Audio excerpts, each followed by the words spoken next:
I think one of the things that sets the Hindu lit for life apart from other festivals is the Hindu is committed to books. It actually has books pages, it takes books seriously, and it has that reputation and credibility that comes with being one of India's leading national newspapers in a milieu where there are newspapers that don't even have books pages. So you've got to sort of treasure what the Hindu does for books, and that's what makes it so special. Plus the fact that you're in Chennai, which is a city which also is very warm and embracing when it comes to books. Right away, I can tell you what I'm reading at the moment, which is Knife by Salman Rushdie, and that's the book, therefore, that comes top of the mind when you ask me this question. There's also a book that I've been reading the last few days, Don't Sweat About the Small Stuff, which is an interesting book, which is sort of life lessons. And there's a cricket book called Indian Summer by Gideon Haigh. It's a collection of his articles, so perhaps not as profound as some of the other stuff he's written on the game.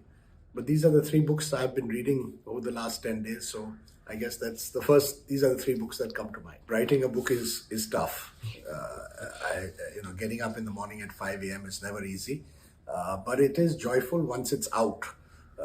But I think the reason I write this trilogy of election books is we live in extraordinary times. And I think these times need to be documented so that 20, 30 years from now, we know the kind of extraordinary times that this country is going through, the kinds of pulls and pressures. And as I said, what I believe is a questioning, a sort of undermining of the democratic process at different levels, whether it's the misuse of media, of agencies, of state power.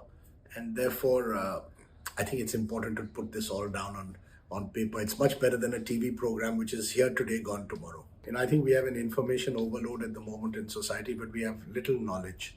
And I think books provide, fill that important gap that exists in society where we may have all this information, but little knowledge. I think books give you a context, give you a sense of looking at that bigger picture, which is vital, I think, in the times in which we live. These are complex, complicated, extraordinary times.